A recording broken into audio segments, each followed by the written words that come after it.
Video देखने वालों को नमस्कार। आज हम बात करेंगे जापान और ताइवान के बारे में। तो जैसा कि हम सब जानते हैं कि चाइना जो है ताइवान पर कब्ज़ा करना चाहता है, और अगर ये हो गया तो जापान के लिए कितनी बड़ी मुसीबत हो जाएगी इसको हम समझेंगे। तो जापान जो है वो उसके लिए ताइवान जो है बहुत ही क्रूशल है, करो या मरो वाली स्थिति वाला जो है हो जाएगा। कैसे हो जाएगा समझते हैं उसको।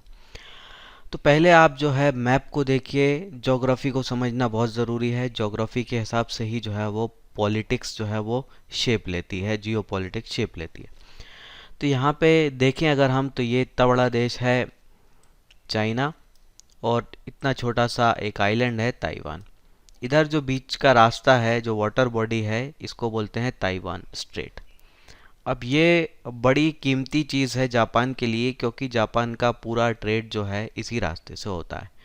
तो यहाँ से ही जो है, इस रास्ते से जो है उनका एशिया में ट्रेड हो, यूरोप में ट्रेड हो, अफ्रीका में ट्रेड हो, वो जो है यहीं से होता है। तो जापान एक बहुत बड़ी इकोनॉमी है, इस समय दुनिया की तीसरी सबसे बड़ी इकोनॉमी है। तो ये इकोनॉमी जो है खतरे में आ जाएगी। तो क्या है कि जापान जो है 90% तेल जो है इस रास्ते से इंपोर्ट करता है। उसका 99% मिनरल रिसोर्सेज जो है इस रास्ते से आता है।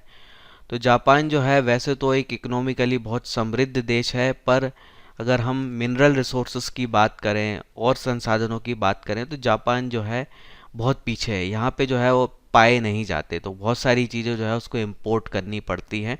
बहुत कम जो है प्राकृतिक संसाधन जापान के पास है। और न्यूक्लियर फ्यूल जो है, जापान में बहुत सारे जो है न्यूक्लियर रिएक्टर हैं जिनसे बिजली बनती है, और उनमें जो फ्यूल इस्तेमाल होता है वो भी जापान में पाया नहीं जाता।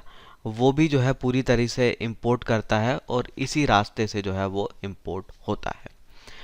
तो लगभग अगर हम बात करें तो 500 मिलियन टन का जो है जापान का इंपोर्ट जो है ताइवान के रास्ते से जो है हर साल पास करता है। और 80% जापान के जो शिपिंग कंटेनर हैं वो इसी रास्ते से जो है आते जाते हैं। तो आप समझ सकते हैं कि ताइवान स्ट्रेट जो है कितना महत्वपूर्ण जापान के लिए हो जाता है। अब इसके अगर हम सामरिक महत्व को समझें, स्ट्रेटेजिक इम्पैक्ट को समझें, तो ये भी बड़ा ही क्रूशल हो जाता है। तो मान लीजिए कि अगर ताइवान पर जो है चाइना का कब्ज़ा हो जाता है, तो क्या होगा कि जापान की जो मैरीटाइम लाइन है कम्युनिकेशन की, जहाँ से जो भी कम्युनिकेशन होता है, वो सब जो है चाइना के अटैक रेंज में जो है आ जाएंगी इजीली। और क्योंकि अगर इस पर कब्ज़ा हुआ तो डेफिनेट बात है कि यहाँ पे जापान की इकोनॉमिक एक्टिविटी बहुत ज़्यादा कम हो जाएगी, क्योंकि सब कुछ जो है इसी रास्ते से होता है। तो जब आपकी इकोनॉमी कमज़ोर हो जाती है तो आपकी युद्ध लड़ने की क्षमता भी जो है वो बहुत कम हो जाती है। तो जापान भी जो है उसी स्थिति में आ जाएगा। और क्योंकि जापान एक ऐसा देश है जहाँ प्राकृतिक संसाधनों की भारी कमी है, तो यहाँ अगर कोई बड़ा ब्लॉकेड चाइना कर देता है तो भूखमरी या अकाल जैसी स्थिति भी जापान में हो सकती है। तो आप देखिए कितना यहाँ पे क्रूशल जो है ये हो जाता है। अब एक और चीज़ को देखिए, ये जो आइलैंड्स आप देख रहे हैं, ये सारे आइलैंड जो हैं ये जापान के हैं। अब सोचिए कि यहाँ पर ताइवान पर अगर चाइना का कब्ज़ा हो गया तो ये सारे आइलैंड्स को बचा के रखना कितना मुश्किल हो जाएगा जापान के लिए। तो यहाँ पर आपके लिए युद्ध लड़ना बड़ा मुश्किल काम होगा, क्योंकि आप जो है काफ़ी दूर है मेनलैंड से। तो लॉजिस्टिक्स सप्लाई जो है यहाँ मेंटेन करना बड़ा मुश्किल रहेगा। चाइना के साइड जो है लॉजिस्टिक्स की प्रॉब्लम नहीं होगी, पास में है। और एक और समस्या जो है जापान के लिए ये रहेगी कि जो चाइना की सेना है वो बहुत बड़ी है, उनकी मिलिट्री कैपेबिलिटी जो है जापान के मुकाबले बहुत ज़्यादा बड़ी है। तो इन आइलैंड्स को बचा के रख पाना थोड़ा मुश्किल हो जाएगा अगर ताइवान जो है चाइना के हाथ में चला गया। अब कुछ समस्याएं जो है और भी ज़्यादा होंगी, उस पर भी बात करते हैं। तो ये तो जो है कि आइलैंड जो है इनको बचाना मुश्किल हो जाएगा। दूसरा लाभ जो है ये मिलेगा चाइना को कि अगर ये आइलैंड में से कुछ भी उसने कब्जा कर लिया या नहीं भी कर लिया, तो यहाँ से तो फ्री जो है वो पैसिफिक ओशन का फ्री एक्सेस तो इनको मिल ही जाता है।